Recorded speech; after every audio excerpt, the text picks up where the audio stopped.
जी। परमात्मने नमः। अथ कौशीतकी ब्राह्मणोपनिषद तृतीयोऽध्यायः। इंद्र एवं प्रतर्दन का संवाद। प्रज्ञा स्वरूप प्राण की महिमा का वर्णन। प्रतर्दनो दैवोदास दा दैवोदासिरिन्द्रियस्य प्रियम। इन्द्रियस्य प्रियं धामोपजगाम। युद्धेन च पौरुषेण च तं हेन्द्र उवाच। प्रतर्दन वरं ते ददानि इति स होवाच प्रतर्दनः। त्वमेव मे वृणीष्व यं त्वं मनुष्याय हिततमं मन्यस इति तं हेन्द्र उवाच। इन्द्र उवाच न वै वरः अवरस्मै वृणीते त्वमेव वृणीष्व केवमवरो वै किल म इति उवाच प्रतर्दनः। अथ खलु इन्द्रः सत्यादेव नेयाय। सत्यं हीन्द्र स होवाच मामेव विजानीयात् हि एतदेव अहं मनुष्याय हिततमं मन्ये।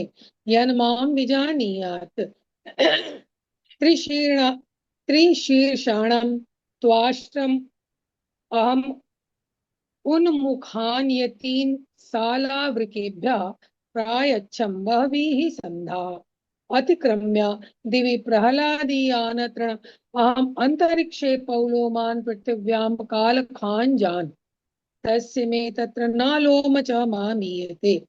स यो मां विजानीयात् न अस्य केन च कर्मणा लोको मीयते। न मातृवदेन न पितृवदेन न सीयते ते येन न भ्रूणहत्या न अस्य पापं च न चकृषु मुखानीलं वेत्ति इति। ऐसा प्रसिद्ध है कि राजा दिवोदास के पुत्र प्रतर्दन एक बार देवासुर संग्राम में देवताओं के सहायतार्थ इंद्र के श्रेष्ठ धाम स्वर्ग लोक में गए। वहां उनकी अद्वितीय युद्ध कला एवं शौर्य से अति संतुष्ट होकर इंद्र ने कहा, हे प्रतर्दन, कहो मैं तुम्हें कौन सा वर प्रदान करूं। वीर प्रतर्दन ने कहा, हे देवेंद्र, जिस श्रेष्ठ वर को आप मानव जाति के लिए परम कल्याण युक्त मानते हो, वैसा ही कोई श्रेष्ठ वर आप स्वयं ही मेरे लिए प्रदान करें। इंद्र ने कहा, हे राजन, इस संसार में यह सभी जगह विदित है कि कोई भी व्यक्ति दूसरे के लिए वर की मांग नहीं करता, इसलिए आप अपने लिए कोई भी वर मांगे। प्रतरदेव ने कहा कि तब तो मेरे लिए वर का अभाव ही रह गया, यानी मैं अपने लिए कोई वर नहीं मांग रहा हूँ। प्रतरदन के ऐसा कहने के पश्चात देवराज इंद्र निश्चय ही अपने सत्य पथ पर आरूढ़ रहे। वे स्वयं ही साक्षात सत्य के स्वरूप हैं। उन प्रख्यात देवराज इंद्र ने कहा, हे प्रतर्दन, तुम मुझे ही यानी मेरे ही यथार्थ स्वरूप को जानो।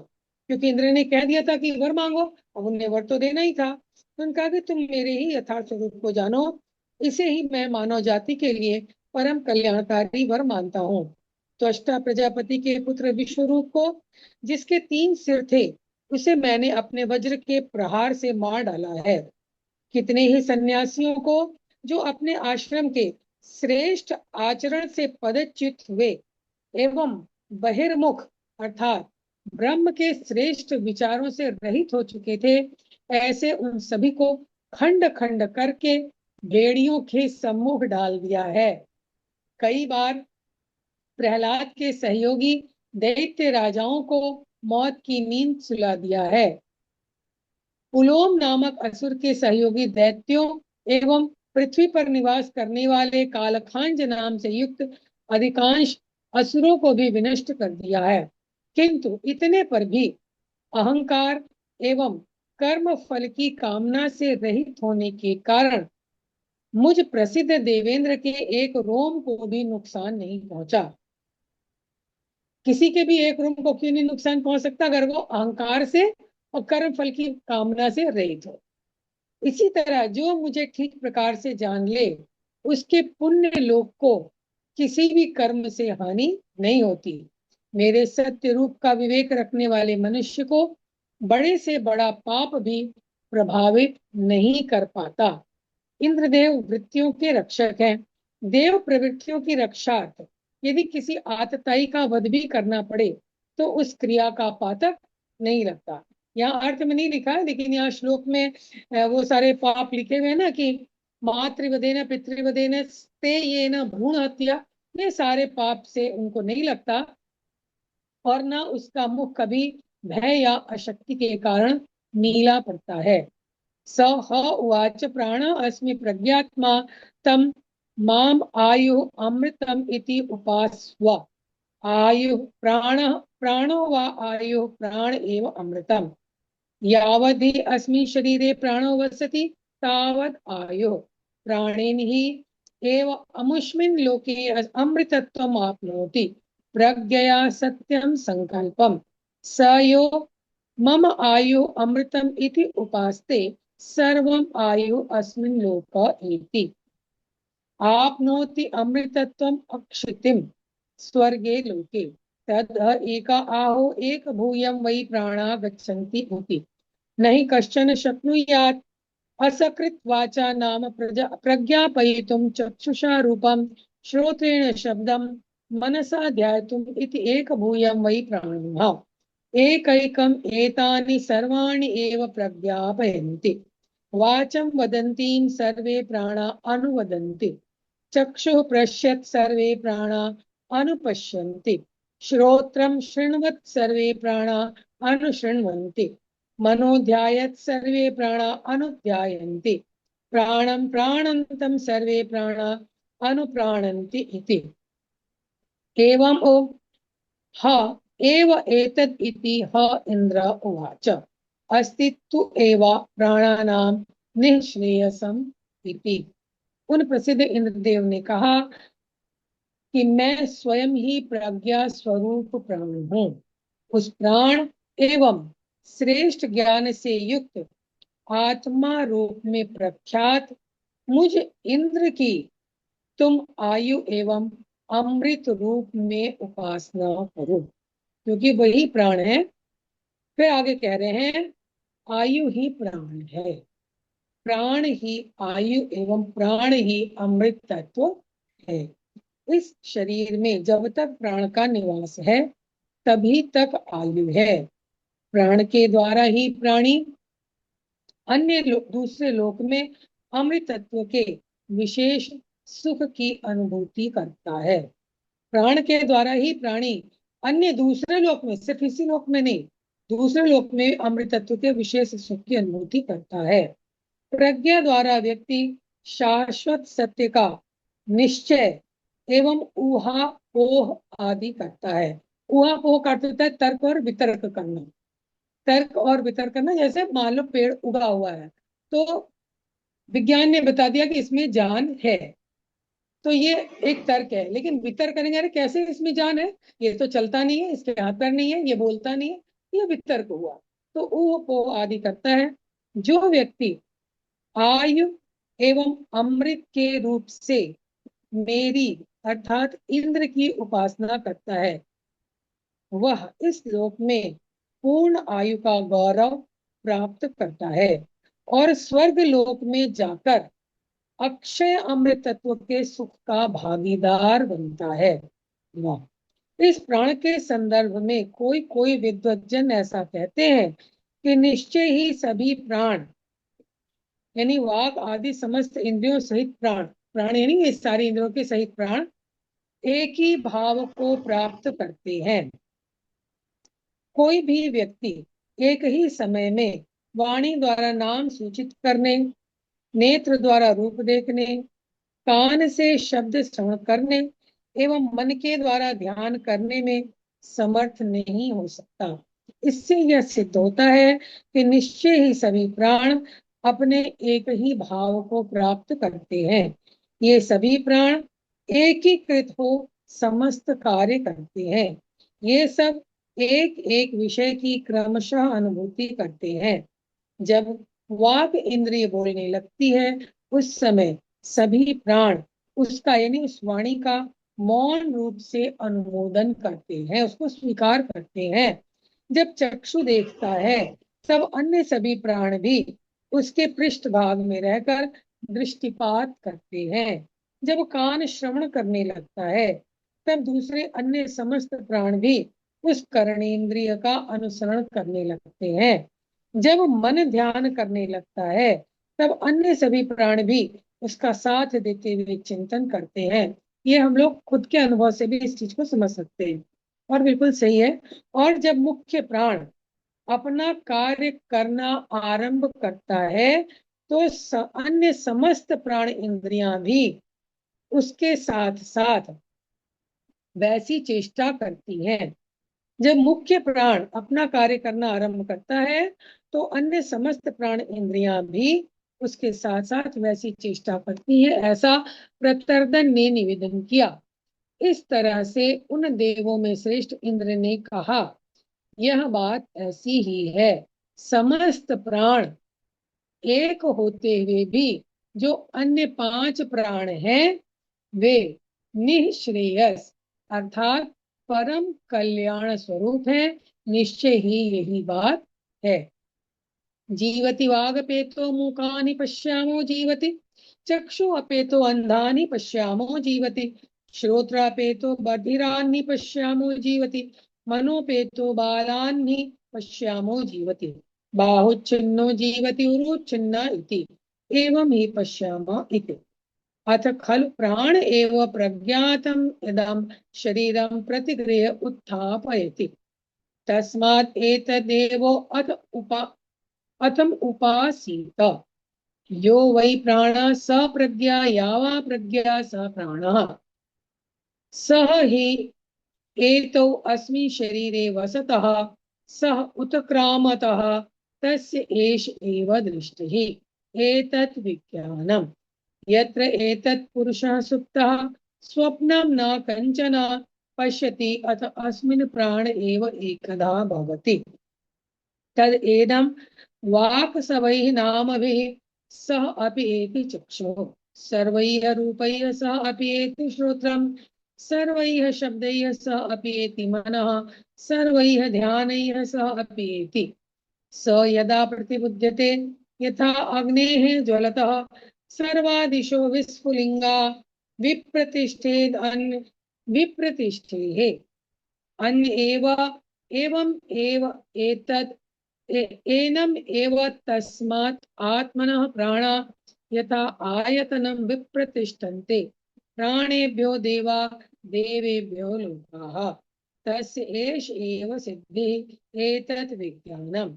यत्र एतत् पुरुष आर्तः मरिष्यान्यबल्यं नेत्य सम्मोहं नियेति, तद आयुः उदक्रमी चित्तम्, न शृणोति न पश्यति न वाचा वदति न ध्यायति, यथा अस्मिन् प्राण एव एकधा भवति।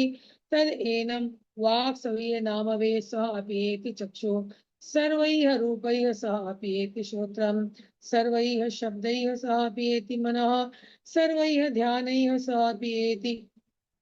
यदा प्रतिबुध्यते यथा अग्नेः ज्वलतः विस्फुलिंगाः, विप्रतिष्ठेत विप्रतिष्ठेत एवं एव एतद् आत्मनः, तस्माद् आत्मनः प्राणा यथा आयतनं विप्रतिष्ठन्ते, प्राणेभ्यः देवा देवेभ्यः लोकाः। अर्थ देखते हैं। वाक इंद्रिय से रहित होने पर भी व्यक्ति जीवित बना रहता है, क्योंकि गूंगों को प्रत्यक्ष ही देखा जाता है। नेत्रों से रहित होने पर भी व्यक्ति जीवन धारण किए रहता है, क्योंकि अंधों को प्रायः देखते ही हैं। श्रोत्र इंद्रियहीन व्यक्ति भी जीवित ही रहता है, क्योंकि बधिरों को भी प्रायः देखा जाता है। बधिर यानी बहरा, बहरों को भी प्रायः देखा ही जाता है। मना शक्ति से रहित होने पर भी जीवन धारण किया जा सकता है। सही बात है, क्योंकि प्रायः ही छोटे बालकों को जीवित देखते हैं। प्राण के रहते अंग भंग हो जाने पर भी जीवन बना रहता है। बिल्कुल सही बात है।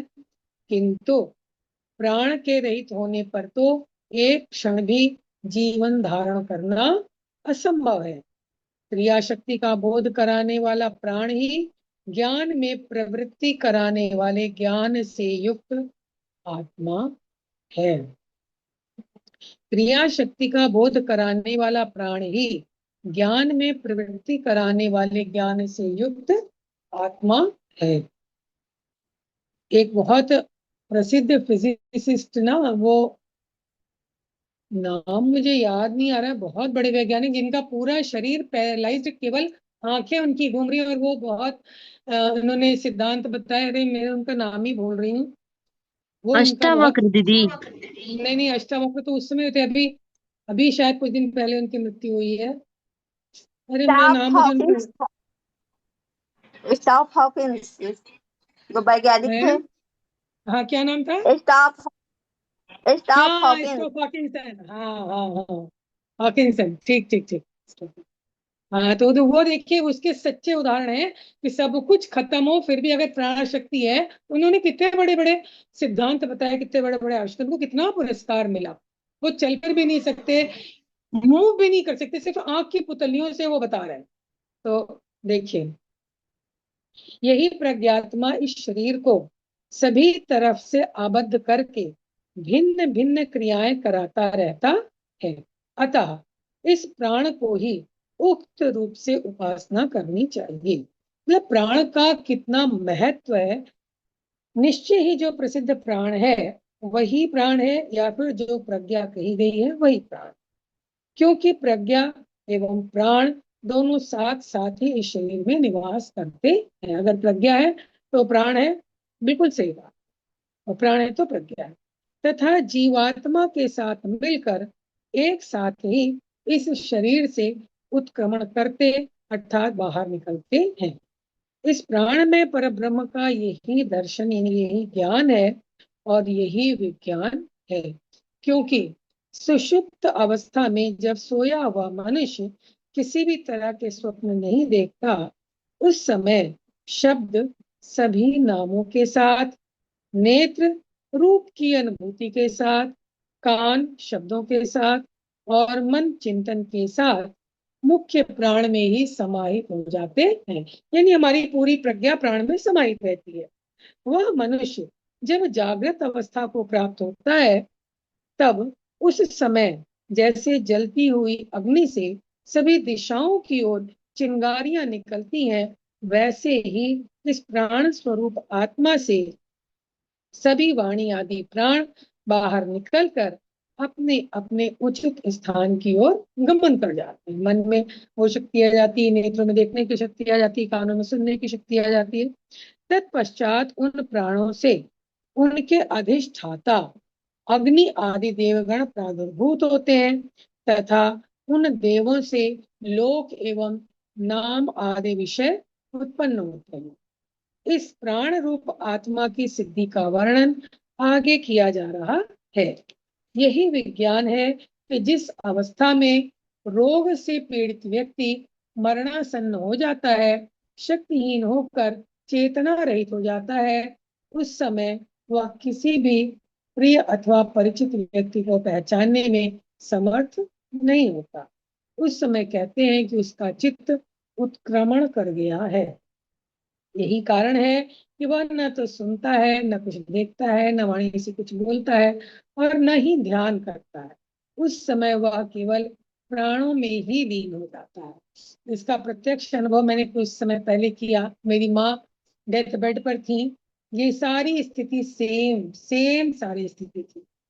ऐसी स्थिति में वाणी समस्त नामों के सहित, चक्षु सभी रूपों के सहित, कान सभी शब्दों के सहित, एवं मन सभी ध्यानस्थ विषयों के सहित उस प्राण तत्व में विलीन हो जाता है।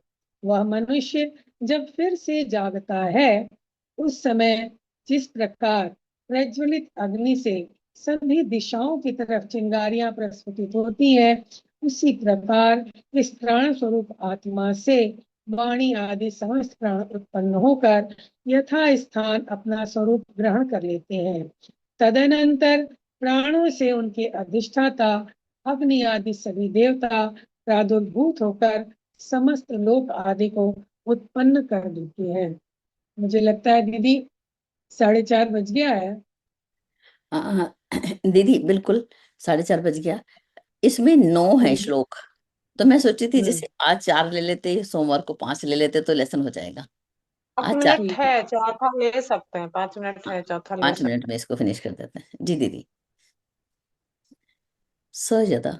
ये पढ़ के ना ये लग रहा है कि जब प्राणी बिल्कुल डेथ बेड पे हो तो उसको डॉक्टर के पास जाके सुई लगवाना, वेंटिलेटर पर रखना, ये सब बहुत बेकार चीज है।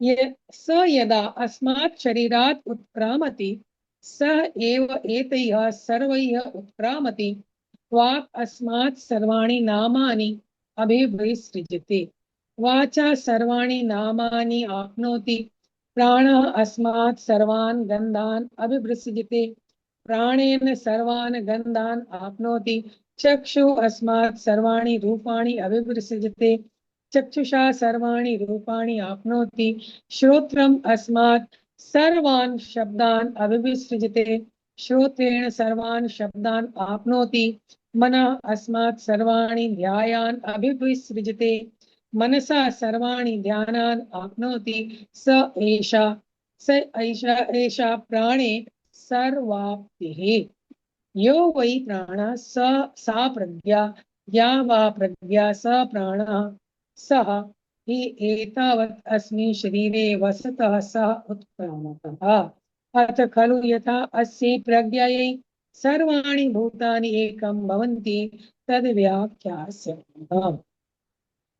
शरीर से उन्मुक्त होने वाला वह प्राण जब उत्क्रमण करता है तब उस समय वह इन सभी इंद्रियों के सहित ही उत्क्रमण करता है। उस समय वाक इंद्रिय इस पुरुष के सभी नामों का परित्याग कर देती है, क्योंकि वाक इंद्रिय से ही मनुष्य नामों को ग्रहण कर पाता है। ऐसा ही तथ्य सभी इंद्रियों के विषय में है। प्राण सभी गंधों का त्याग कर देती है, चक्षु सभी रूपों को त्याग देता है, कर्णेंद्रिय सभी तरह के शब्दों का परित्याग कर देती है और मन ध्यानस्थ विषयों का परित्याग कर देता है। इसी प्राण रूप आत्मा में समस्त इंद्रियां समर्पित होकर अपने अपने विषयों का पूर्ण रूप से परित्याग कर देती हैं। प्राण ही प्रज्ञा है और प्रज्ञा ही प्राण है, अथवा जो प्रज्ञा है वही प्राण है, क्योंकि ये दोनों इस शरीर में एक साथ ही निवास करते हैं और एक साथ ही इस शरीर से उत्क्रमण करते हैं। अब जिस तरह से समस्त भूत प्राणी इस प्रज्ञा में एक रूप हो जाते हैं, इसकी अगले मंत्र में स्पष्ट शब्दों में व्याख्या करेंगे। सभी को प्रणाम, धन्यवाद जी। तो आज हमने क्या देखा, तीसरा अध्याय को दीदी ने पढ़ा। तो इसमें जो है एक बार एक कहानी के कथांक के माध्यम से शुरू होता है कि एक बार जो राजा एक दिवोदास है, उनका पुत्र कौन है, प्रतर्दन। वहां पर देव असुर संग्राम हुआ, वहां पर जो है बड़ा अच्छा काम किया प्रतर्दन ने, और जो संतुष्ट हो गए इंद्र। तो उन्होंने बोला वो कौन सा वरदान दूं। तो बोले कि आप जिसको अच्छा मानते हो, जेहि विधिनाथ होई ही तुमोरा, जैसे देव ऋषि नारद ने कहा, क्या मुझे वही दे दीजिए, ऐसा वरदान आप मुझे दे दो। तो राजा बोला कि भाई वरदान भी कोई किसी के लिए मांगता है, आप अपना वरदान स्वयं मांगो। बोले नहीं, आप जो मुझे देंगे, आप मेरे को, आप ज्यादा जानते हैं, जैसे गुरु ज्यादा जानता है कि शिष्य को क्या चाहिए, आप ज्यादा जानते हैं, तो आप मुझे वरदान दीजिए। तो बोले ठीक है, तो यहाँ से चलते हैं। तो बोले कि इंद्र ने कहा कि तुम मेरे ही यथार्थ स्वरूप को समझो। अब हम जो है इंद्र को क्या समझेंगे, हम समझेंगे देवताओं का राजा इंद्र, वो जो इंद्र है, इंद्र सूर्य अग्नि चंद्र ये सब जो देवता हैं वो। यहाँ पे इंद्र जो है वो प्राण के लिए आया, कि ये इंद्र किसको है, प्राण को जानना। यहाँ पे इंद्र एक राजा को, एक देवता को नहीं जानना। तो ठीक है, तो यहाँ पर उसने बोला, और इंद्र ने यहाँ पर बोला कि मेरे ही स्वरूप को जानो, और इसे ही मैं सबसे बड़ा कल्याणकारी वर मानता हूँ। अब जो प्रतर्दन है वो किसका स्वरूप है, हम सबका ही एक स्वरूप है। हम जब भी कोई अच्छा काम करते हैं तो हमें ईश्वर से मांगना है, तो क्या मांगना है कि हम उस प्राण तत्व को जाने। यहाँ पर बहुत ही बार बार हमने देखा, प्राण ही प्रज्ञा है, प्रज्ञा ही प्राण है, दोनों को साथ लेके चलना है। हम प्राणवान तो हैं लेकिन प्रज्ञावान नहीं है, तो वो प्राण किस काम का, प्रज्ञावान भी साथ में हो, ये बात को देख के चले यहाँ पर। तो यहाँ पर वो अपने उदाहरण देते हैं, कहते हैं कि मैंने किस किस को मारा, कि एक त्वष्टा प्रजापति का पुत्र है विश्वरूप, जिसके सिर कितने थे? 3। अब इसमें भी कोई उनका अवगुण होगा, जिसको कि उसने वज्र के प्रहार से मार डाला। कितने ही सन्यासियों को, देखिए सन्यासी कौन से सन्यासी को मारा? जो अपने आश्रम के श्रेष्ठ आचरण से पदच्युत हुए। मतलब एक सन्यासी, एक व्यक्ति सन्यास आश्रम में जा रहा है, वो अपने आश्रम धर्म का पालन नहीं किया। मान लो उसको अभी ब्रह्मचर्य आश्रम का पालन करना था, विद्या को ग्रहण करना था, उसने किया ही नहीं और सन्यासी बन गया। गृहस्थ धर्म का पालन करना था, वो भी उसने नहीं किया। समाज के काम करने थे, वो भी नहीं किया। अब सन्यासी बनने के बाद गृहस्थ वाले काम करना शुरू कर दें। अब सन्यासी बन गया, लेकिन उसका ध्यान क्या है? संसार में पड़ा हुआ है। तो वो कैसा होगा? अपने अपने पद से च्युता, मतलब कि जो हमारे कर्तव्य थे उनको न करते हुए, ऐसा व्यक्ति को वो कहते हैं मारा, उसको उसका वध किया। और अब जो व्यक्ति अपने आश्रम से और अपने अच्छे विचारों से रहित हो चुके हैं, कहते हैं ऐसे उन सभी को कैसे मारा उन्होंने? खंड खंड करके भेड़ियों के सम्मुख डाल दिया। इस तरीके से उसका वध किया। और कहते हैं कि उन्होंने कई बार प्रहलाद के सहयोगी दैत्य राजा प्रहलाद को, जो जो हम देखते हैं प्रहलाद, यहाँ पे हिरण्यकश्यप के सहयोगी राजा होना चाहिए था, मालूम नहीं। प्रहलाद की जो दैत्य थे, जो प्रहलाद को दुख देते होंगे, वो उनको मौत की नींद सुला दिया। अब यहाँ प्रहलाद कौन से वाले हैं मुझे थोड़ा समझ नहीं आया, आगे चलते हैं। पुलो नामक असुर के सहयोगी दैत्यों को, मतलब कि जितने भी असुर हैं उनको विनिष्ट कर दिया। कहते क्यों? लेकिन मुझे, उन्होंने बोला, मेरे एक रोम को भी नुकसान नहीं पहुंचा, कि मुझे इतना सा भी, तिल भर भी मुझे कष्ट नहीं पहुंचा। कारण क्या था? कारण था कि मैंने जो भी किया वो समाज के कल्याण के लिए, राष्ट्र के निर्माण के लिए। और किस रूप से किया? मैंने अहंकार से हटकर किया, कि मैंने ये किया, मैंने वो किया, ये नहीं, अहंकार से हटकर। और दूसरा, कर्म फल की कामना से, कि इनको मारूंगा तो इनका धन छीन लूंगा, इनके घर को छीन लूंगा। ऐसी कामनाएं मेरे पास नहीं थी। मेरे पास कौन सी कामना थी?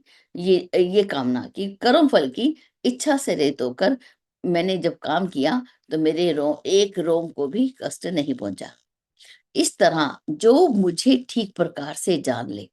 अब यहाँ पे इंद्र बोलते हैं कि जो मुझे ठीक से जान ले। इंद्र जो है वो मन को भी बोला जाता है, और यहाँ पर हम प्राण को समझेंगे। कहते हैं उसके पुण्य लोक को किसी भी कर्म से हानि नहीं पहुंचती। मेरे सत्य रूप का विवेक रखने वाला मनुष्य को बड़े से बड़ा पाप भी प्रभावित नहीं कर पाता। जो मेरे इस सत्य रूप का, कि ईश्वर सत्य है, उस प्राण को ही अपने जीवन में, उस प्रज्ञा को ही अपने जीवन में धारण करना, उस व्यक्ति को कोई भी पाप, कोई भी पुण्य उसको प्रभावित नहीं कर सकता। कहते हैं यदि देव प्रवृत्तियों की रक्षा के लिए, अब यहाँ पे देवताओं की रक्षा मतलब देव प्रवृत्तियों की रक्षा के लिए, यदि किसी आतताई का वध भी करना पड़े तो भी क्रिया का पातक नहीं लगता। अब जैसे कोई न्यायाधीश है, एक जज है, कितने लोगों को वो फांसी की सजा सुना देते हैं, तो क्या न्यायाधीश को, उस जज को पाप लगता है? नहीं। कितने ही जल्लाद जो हैं वो उनको फांसी के तख्ते पे लटका देते हैं, काम को पूरा अंजाम देते हैं, तो क्या उनको पाप लगता है? नहीं, उनको पाप नहीं लगता। उन्होंने अपने कर्तव्य को पूरा किया। तो इस रूप में बोलते हैं जो मेरे स्वरूप को जानता है उसको पाप नहीं लगता, और कभी उसका मुख भय के कारण नीला नहीं पड़ता। हम कहते हैं ना कि भय के कारण इसका मुख जो है वो नीला पड़ गया, तो वो भय के कारण, वो उसका मुख या अभाव, डर के कारण वो नीला नहीं पड़ता, कांप नहीं जाता उसका शरीर, इस तरीके से है। तब उस इंद्रदेव ने कहा, अब उसको बता रहे हैं किसको? प्रतर्दन को। कहते हैं मैं स्वयं ही प्रज्ञा स्वरूप प्राण हूँ। इस बात को हम बहुत पूरी गहराई से देखेंगे कि मैं कौन सा प्राण हूँ? प्रज्ञा स्वरूप, ज्ञानवान प्राण हूँ। केवल प्राण नहीं, ज्ञानवान प्राण। उस प्राण और श्रेष्ठ ज्ञान से युक्त आत्मा रूप में प्रख्यात मुझे इंद्र की तुम आयु और अमृत रूप से उपासना करो। अब वो कहते हैं उपासना किस रूप से की? अब उपासना कैसे की जाती है? बिन प्रतीत होई न प्रीति, बिन प्रतीति होई न प्रीति। अब हम जानते ही नहीं तो हम प्रेम कैसे कर सकते हैं? अगर हम किसी से प्रेम करेंगे, उसके सद्गुणों को जानेंगे, तभी तो हम उसको प्रेम करेंगे, तभी तो प्यार करेंगे, उसके पास बैठेंगे। किससे कौन सा गुण है या कौन सा अवगुण है उसके बारे में जानना। तो कहते हैं इंद्र को किस रूप में जानना? आयु और अमृत रूप से जानना। आयु के रूप में कैसे कहते हैं? आयु ही प्राण है। अब हमारी आयु जितनी है उतने समय तक ही हमारे अंदर प्राण था, प्राण ही आयु है। अब हम कितने वर्ष जीवित रहे? मान लो 60 साल जीवित रहे, तो हमारी आयु कितनी हुई? 60 साल। तो हमारे अंदर प्राण ने कितने साल काम किया? 60 साल। तो प्राण ही तो आयु है, और प्राण ही अमृत तत्व है। प्राण ही अमृत है जो हमें अमर रखता है, हमें जीवित रखता है, हमारे अंदर ज्ञान भरता है। तो इस शरीर में जब तक प्राण का निवास है तभी तक आयु है। प्राण के द्वारा ही प्राणी अन्य दूसरे लोक में अमृत तत्व के विशेष सुख की अनुभूति करता है। प्राण के द्वारा ही प्राणी जो है वो सुखों की अनुभूति करता है, अगर सामान्य शब्दों में समझे। ठीक है, अब ये दूसरे लोक में हम नहीं, इसी लोक की बातें करते हैं। ठीक है, आगे प्रज्ञा द्वारा, अब प्राण को हम समझ रहे हैं, प्रज्ञा को समझ रहे हैं। प्रज्ञा द्वारा ही व्यक्ति जो है सत्य का निश्चय, अब सत्य क्या है, विवेक क्या है, इसका निश्चय हम किसके ऊपर करते हैं? प्रज्ञा के द्वारा, ज्ञान के द्वारा ही हमें मालूम पड़ता है कि हमने ये ठीक है या ये गलत है। एक तार पकड़ी, अब इसको देखा कि ये टूटी हुई है या साबुत है, तो इसको कैसे निश्चय करेंगे? ज्ञान के द्वारा, प्रज्ञा के द्वारा। ज्ञान नहीं है तो उस व्यक्ति को क्या मालूम ये टूटी है, ये जुड़ी है? तो ज्ञान के द्वारा ही हम उसको जान सकते हैं। तो ये जो है, ये पोह करना, तर्क करना, इसके माध्यम से तर्क, तथ्य और प्रमाण गुरुदेव ने किस में लिखा? प्रज्ञा उपनिषद में। सत्य का निश्चय हम किसके द्वारा करते हैं? तर्क के द्वारा, तथ्यों के द्वारा और प्रमाण के द्वारा। तो वो ही यहाँ पर सब कुछ आता है। जो व्यक्ति आयु और अमृत के रूप से मेरी अर्थात इंद्र की उपासना करता है, वह इस लोक में पूर्ण आयु का गौरव को पा लेता है। इस आयु में, इस लोक में कितने समय तक जीता है? पूरी आयु। क्योंकि ईशावास्य उपनिषद कहता है कि 100 वर्ष तक जीने की कामना करनी है, और वो भी कैसे?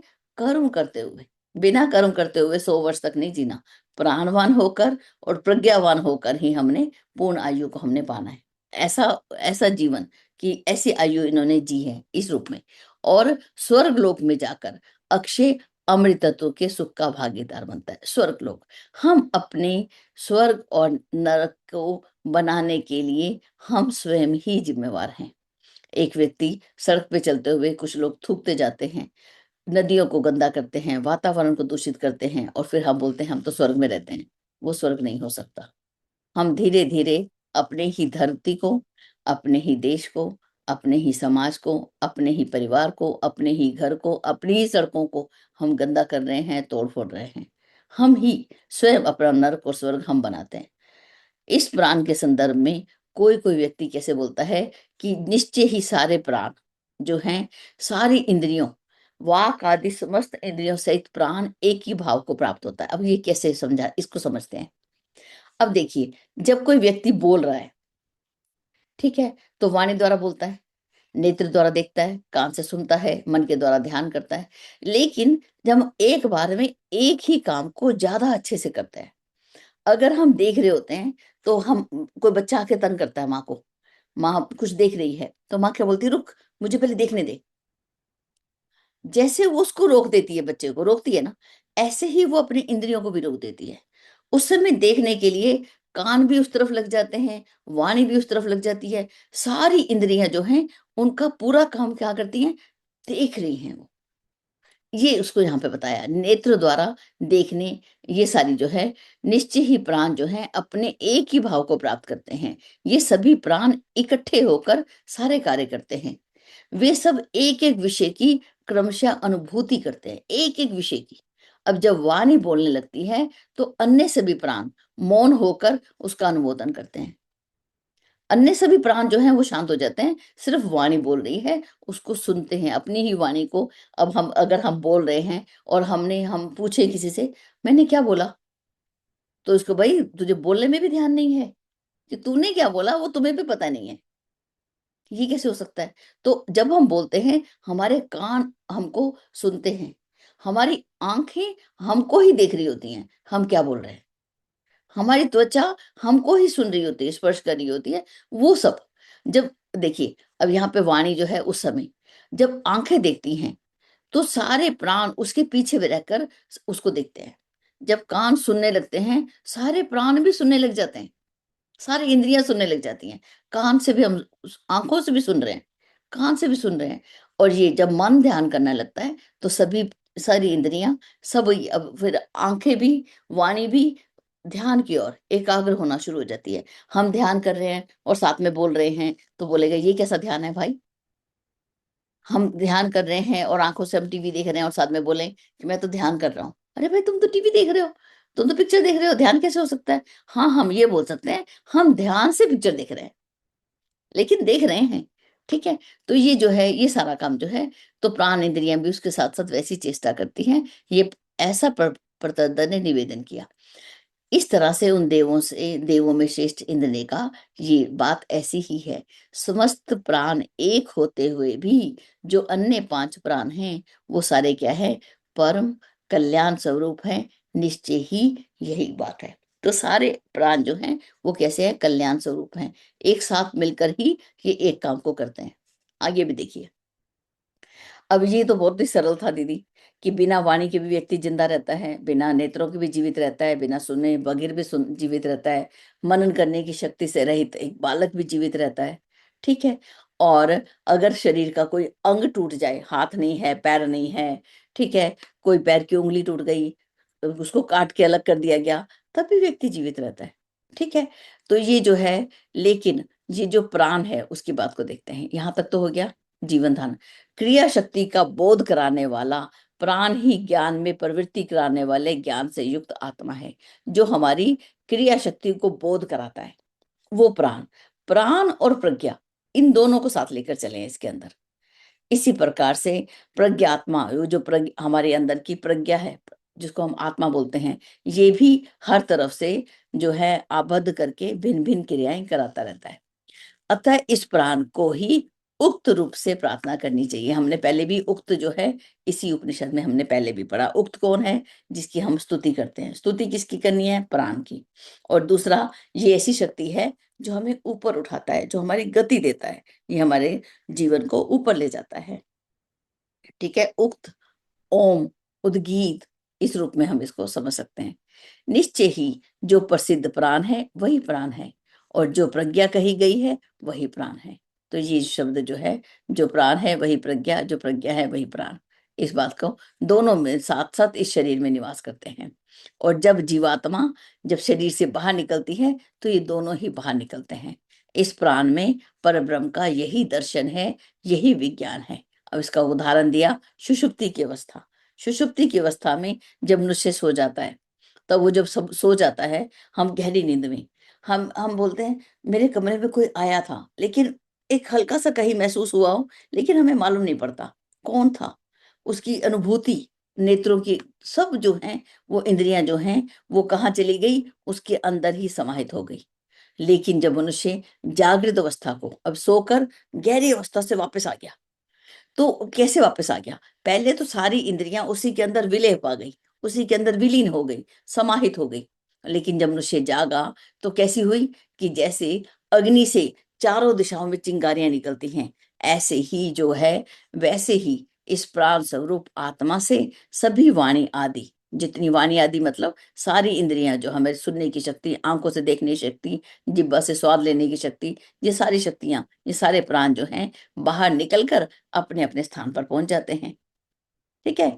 उन्हीं प्राणों से उनके अधिष्ठाता अग्नि आदि देवगण प्रादुर्भूत होते हैं। हर एक का एक देवता भी होता है। अग्नि किसका है, हमारी पाचन शक्ति का देवता। अग्नि, वाणी का देवता कौन है, अग्नि ही है। वाणी में अग्नि ही वास करती है। ठीक है। तो इस प्रकार से अपने अपने नाम और विषय आदि उत्पन्न हो जाते हैं। अब आत्मा की सिद्धि का वर्णन किया गया। अब कहते हैं जिस अवस्था में, अब यहाँ पर तो सुषुप्ति बताई थी। सुषुप्ति में तो हम सोए, वापस भी उठ के आ गए, लेकिन मरण की अवस्था में कैसा है, अब वो कुछ ना सुनता है, ना बोलता है, ना देखता है, सब प्राण उसमें विलीन हो जाते हैं। हम पूछते हैं पिताजी मुझे जानते हो, हम जाके जरूर पूछते हैं सब लोग बारी बारी से। और उस समय जो है, सब इंद्रियां अंदर लय हो रही होती हैं। कभी कभी वो किसी को पहचान जाते हैं, तो हम बड़े प्रसन्न होकर बोलते हैं हाँ मुझे पहचान लिया, जैसे कि मैं बड़ा स्पेशल हो गया। उस समय उनकी थोड़ी देर के बीच में अभी विलय हो रहा है, लेकिन कुछ समय बचा है, तो वो किसी एक को पहचान लेते हैं और बड़े प्रसन्न होते हैं, देखा मुझे जान लिया। तो वो जो स्थिति है, तो ये जो इस रूप से जो सारी इंद्रियां, सारे शब्द, सब कुछ उसके अंदर ही प्राण तत्व में विलीन हो जाता है। जब मनुष्य फिर से जागता है, अब ये फिर से जगना क्या हो गया, अब मरने के बाद जगना, मतलब कि अगला जन्म ही मान सकते हैं हम इसको। अब मरने के बाद, मान लो वो कोमा में जा रहा था, उसके बाद वापस पुनः उठ गया, तो फिर वही सेम बात बताई, जैसे अग्नि से चिंगारियां होती हैं, इसी प्रकार से प्राण रूप आत्मा से वाणी आदि सारे, ये हम देख ले, हम इसको पुनर्रूप जन्म के रूप में भी हम देख सकते हैं। अगला देखते हैं, चौथा को कहते, ये बिल्कुल सेम ही, बिल्कुल वही है सेम। शरीर से उन्मुक्त होने वाला प्राण जब उत्क्रमण करता है, तो सारी इंद्रियों के साथ ही आगे जाता है, सारी इंद्रियां भी उसके साथ उठने लगती हैं। ये हमने कितने उपनिषदों से पढ़ा कि जब सभी इंद्रियों को अभिमान हो गया, मेरी वजह से शरीर चलता है, तो जब प्राण निकलने लगा, तो सारी इंद्रियां भी पीछे चलने लगी, बोले नहीं नहीं, तुम ही राजा हो, तुम ही स्तुति के योग्य हो। तो प्राण की महत्ता को हम समझाएं यहाँ पर भी। उस समय ये सारी बातें सेम आई कि वो सभी गंधों, अब देखिए यहाँ पे तन्मात्रा को भी हम देख लेते हैं। तन्मात्रा साधना के अंदर भी जो है हमारी प्राण, जो घ्राण इंद्रिय है, जो हमारी सूंघने की शक्ति है, वो गंध का त्याग कर देती है। चक्षु से हम रूप देखते हैं, और पृथ्वी की तन्मात्रा क्या है, गंध है। अग्नि की तन्मात्रा क्या है, चक्षु है, ये रूप है, देखना है। कर्ण इंद्रियां, शब्द है, आकाश की तन्मात्रा। और मन जो है, ध्यानस्थ विषयों का परित्याग कर देता है। इसी प्राण रूप आत्मा में सारी इंद्रियां समर्पित होकर अपने अपने विषय का पूर्ण रूप से परित्याग कर देते हैं। प्राण ही प्रज्ञा है, प्रज्ञा ही प्राण है। एक ही लाइन जो है, ये सबसे इंपॉर्टेंट, इसको समझाने का प्रयास। एक अध्यापक एक चीज को गहराई से बताता है, बार बार बताता है कि अंदर उतर जाए। यो वही प्राण सा प्रज्ञा, या वा प्रज्ञा स प्राण। ये एक ही लाइन है, जो प्राण है वही प्रज्ञा है, जो प्रज्ञा है वही प्राण है। जो हम अपने आप की, हम जब भी हम प्राणायाम करते हैं, तो हम केवल प्राणों को नहीं भर रहे, अपने अंदर प्रज्ञा को भी भर रहे हैं। हम उसके साथ साथ बोलते हैं विचारों का संयम, वाणी का संयम, समय का संयम, इंद्रिय संयम, प्रायाधन पत्थर समान पर स्त्री माता समान।